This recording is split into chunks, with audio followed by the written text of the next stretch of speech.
नमस्कार विद्यार्थी मित्रांनो. आज आपण सावित्रीबाई फुले पुणे विद्यापीठाचे जे काही तुम्हाला डुप्लिकेट मार्कशीट असेल म्हणजे दुय्यम प्रमाणपत्र जर तुमचं काढायचं कसं या संदर्भातला व्हिडिओ मी यापूर्वी आपल्या चॅनलवरती अपलोड केला होता. आता आपण आज डुप्लिकेट पासिंग सर्टिफिकेट म्हणजे उत्तीर्ण प्रमाणपत्र जे पासिंग सर्टिफिकेट असतं ते कसं काढायचं ह्या संदर्भातला व्हिडिओ मी आज आपल्यासाठी घेऊन आलो आहे. तर सर्वप्रथम तुम्हाला sps.unipuणे.ac.in ह्या वेबसाईटवरती यायचं आहे. हे वेबसाईटची लिंक मी व्हिडिओच्या खाली आपल्याला डिस्क्रिप्शनमध्ये दिली आहे. आता यापूर्वी अकाउंट कसं क्रिएट करायचं ह्या संदर्भातला मी व्हिडिओ यापूर्वी बनवलेला आहे. तोही तुम्ही व्हिडिओ पाहून घ्या. तर सर्वप्रथम तुम्हाला इथं लॉग इन बटनवरती क्लिक करायचे साइन इन. इथं तुमचा user I D, password, email किंवा मोबाईल नंबरने तुम्ही लॉग इन करू शकता. तुमचा युजर आय डी समजा मोबाईल नंबर चूज केला तर मोबाईल नंबर आणि पासवर्ड टाकायचा आहे. त्यानंतर जो खाली शो कॅप्चा दिसत असेल तो कॅप्चा तुम्हाला इथं खाली एंटर करायचा आहे. त्यानंतर लॉग इन बटनवरती क्लिक करायचं आहे. लॉग इन बटनवरती क्लिक केल्यानंतर तुमची प्रोफाईल ओपन होऊन जाईल, जे की तुम्ही यापूर्वी जे कोर्स एनरोल केले असेल ते कोर्स तुम्हाला इथं शो होऊन जातील. आता जर तुम्ही एखादा कोर्स एनरोल केला नसेल तुम्ही खाली नवीन कोर्स एनरोल करू शकता. आता एक्झाम्पल मला बी-एचं पासिंग सर्टिफिकेट काढायचं हरवलेलं आहे. पण आता माझा इथं एम-ए, एम-कॉम कोर्स इथं शो होतोय. तर काही अडचण नाही. तुम्ही हा कोर्स जर इथं एनरोल होता जर दिसत असेल तर तुम्ही सर्टिफिकेटसाठी अर्ज करू शकता. तर त्यासाठी तुम्हाला अप्लाय फॉर सर्टिफिकेट इथं ऑप्शन दिलं याच्यावरती क्लिक करायचं आहे.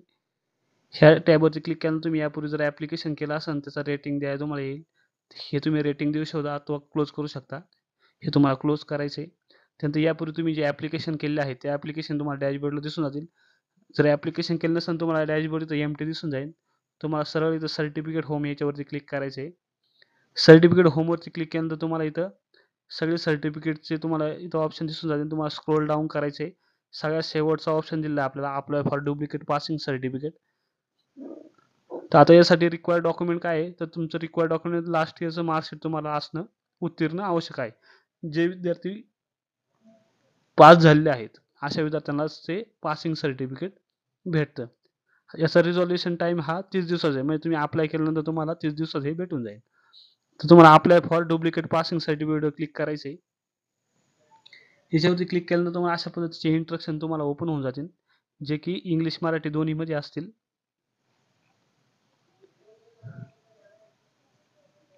आता इथंच काळजीपूर्वक आपण बघूया. उत्तीर्ण प्रमाणपत्रासाठी तुम्हाला ऑनलाईन अर्ज भरावा लागेल आणि ऑनलाईन शुल्क पण भरावं लागेल, जे की ऑनलाईन पद्धतीनेच करायचं आहे. बँकमध्ये कुठल्याही पद्धतीचं चलन वगैरे स्वीकारले जाणार नाही. त्याचप्रमाणे सगळ्या सूचना तुम्हाला काळजीपूर्वक वाचायच्या आणि त्यानंतर तुम्ही अर्ज सबमिट करायचा. जर का तुम्ही आता कदाचित चुकीचा फॉर्म जर भरला, तर त्यासाठी कोणत्याही पद्धतीचं शुल्क अथवा पैसे तुम्हाला रिफंड भेटणार नाही. म्हणजे नॉन रिफंडेबल असणार आहे. त्यानंतर उत्तीर्ण प्रमाणपत्रासाठी अर्जामध्ये योग्य पी-आर-एन नंबर म्हणजे फॉर्म भरताना तुम्हाला पी-आर-एन नंबर, आसन क्रमांक, परीक्षेचे वर्ष, महिना आणि मार्कशीट ह्या सगळ्या गोष्टी आवश्यक आहे. म्हणजे व्यवस्थितरित्या काळजीपूर्वक भरायचे आहे. अर्जामध्ये जर काही दुरुस्ती असेल तर तुम्ही जर काय तुमच्या फॉर्ममध्ये जर काही चेंजेस असतील तुम्हाला तो फॉर्म तुमच्या लॉग इनमध्ये रिटर्न येईल. म्हणजे तो रिजेक्ट वगैरे झाला तर त्याचा तुम्हाला मेसेज वगैरे येईल. जर तुम्हाला काही अडचण असेल तुम्हाला इथं दूरध्वनी क्रमांक आणि ईमेल आय डी पण इथं दिला आहे. त्याच्यावर तुम्ही कॉन्टॅक्ट करू शकता.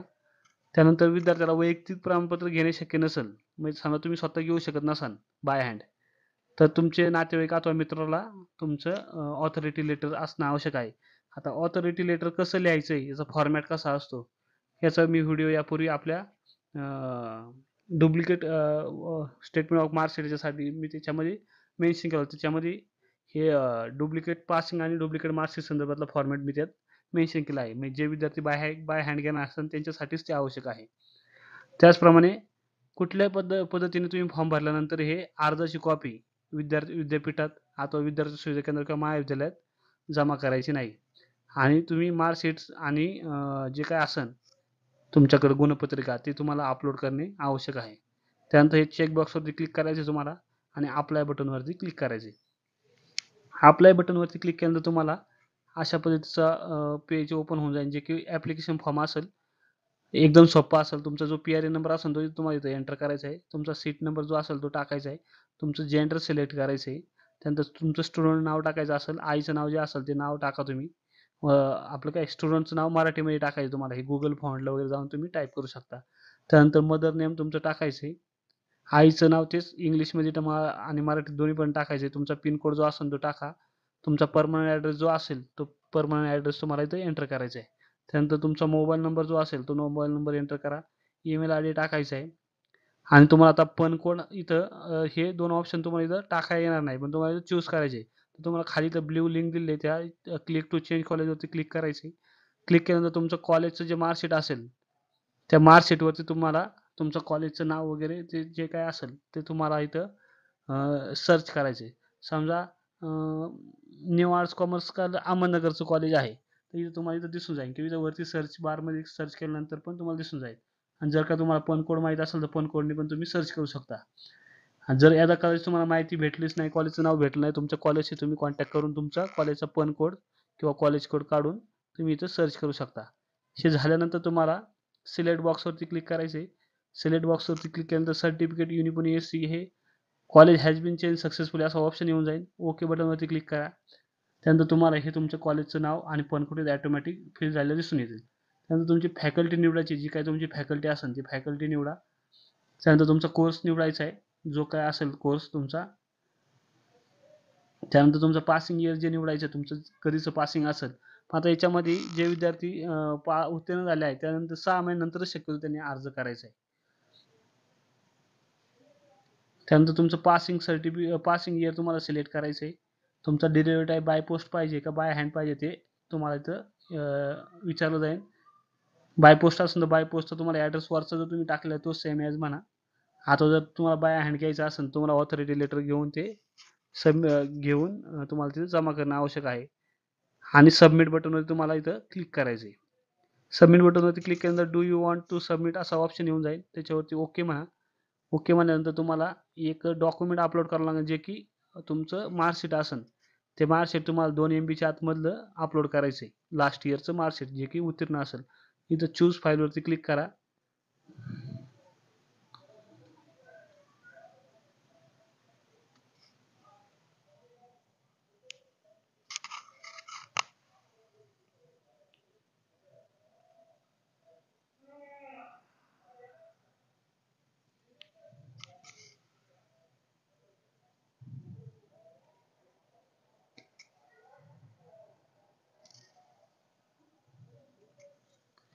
मार्कशीट तुम्हाला इथं 2 MBच्या आतमध्ये अपलोड करायचे आहे आणि अपलोड डॉक्युमेंटवरती क्लिक करा. अपलोड डॉक्युमेंटवरती क्लिक केल्यानंतर तुम्हाला टोटल डॉक्युमेंट अपलोड सक्सेसफुल असा ऑप्शन येऊन जाईल. क्लोज बटनवरती क्लिक करायचे. तुमची जी इन्फॉर्मेशन भरलेली आहे ती तुम्हाला डॅशबोर्डला शो होऊन जाईल. जर काही चेंजेस असेल तर तुम्ही इथं एडिट करू शकता. तुमची मार्कशीट व्यवस्थितरित्या अपलोड झाली आहे का तर तुम्ही ह्या डोळ्यावरती क्लिक करून तुम्ही हे पाहू शकता. तुमची मार्कशीट अपलोड झालेली आहे. त्यानंतर प्रोसेड टू पे बटनवरती क्लिक करायचे. प्रोसेड टू पे बटनवरती क्लिक केल्यानंतर तुम्हाला पुढे पेमेंट गेटवे येईल, जिथे की तुमचं ॲप्लिकेशन आय डी जनरेट होईल, तुमचा चलन नंबर जनरेट होईल, तुमच्या अमाऊंट जी काय असेल पासिंग सर्टिफिकेटची तुम्हाला इथं इथं येऊन जाईल. त्यानंतर तुम्हाला इथं बँक ऑफ महाराष्ट्राचं हे इझी बसचं याच्यावरती क्लिक करायचं आहे. क्लिक केल्यानंतर प्रोसेड टू पेमेंटवरती क्लिक करा. प्रोसेड टू पेमेंटवरती क्लिक केल्यानंतर तुम्हाला credit card, debit card, UPI, net banking किंवा तुम्ही EMI जे काय ऑप्शन असेल तुम्ही त्यांनी ते पेमेंट करू शकता. समजा मला आता स्कॅन करायचं असेल तर स्कॅन UPI तुम्ही स्कॅनर ओपन करून इथं पेमेंट करू शकता. तुमचं पेमेंट केल्यानंतर तुमचं ॲप्लिकेशन सक्सेसफुली असा मेसेज येऊन जाईल. त्यानंतर तुम्हाला परत तुमच्या लॉग इनला जायचं आहे. जर का लॉग आउट झालं तर तुम्ही पुन्हा लॉग इन करू शकता, जे की तुमच्या डॅशबोर्डला तुमचं ॲप्लिकेशन हे दिसून जाईल. अशा पद्धतीचं तुम्हाला ॲप्लिकेशन शो होऊन जाईल. आता मी पेमेंट केलं नाही त्यामुळं इथं पेंडिंग दिसते. जर का तुमचं पेमेंट ऑलरेडी केलं आहे तरी पेंडिंग दिसत असेल तर तुम्ही एकदा मेक पेमेंटवरती क्लिक करून पहा, पण पेमेंट करू नका. जर का तुमचे पेमेंट अकाउंटमधून डिडक्ट झाले असेल तुम्ही पुन्हा पेमेंट करू नका. जर का तुमचं अपडेट व्हायला कमीत कमी 24 तासात ते अपडेट होऊ शकतं. जर झालंच नाही तर तुम्ही विद्यापीठाशी संपर्क साधू शकता. आणि जर तुमचं ॲप्लिकेशन सक्सेस झालेलं आहे तर तुम्हाला सक्सेसचा मेसेज येऊन जाईल.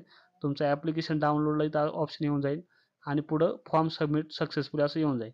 जर का तुमचं ॲप्लिकेशन चुकलं आहे, जर तुम्हाला काही चेंजेस करायचे असेल तर तुम्ही इथं डिलीट ॲप्लिकेशनवरती क्लिक करू शकता. अशा पद्धतीने तुम्ही डुप्लिकेट पासिंग सर्टिफिकेटला अर्ज करू शकता, जे की तुम्हाला सोयीस्कर असेल. धन्यवाद.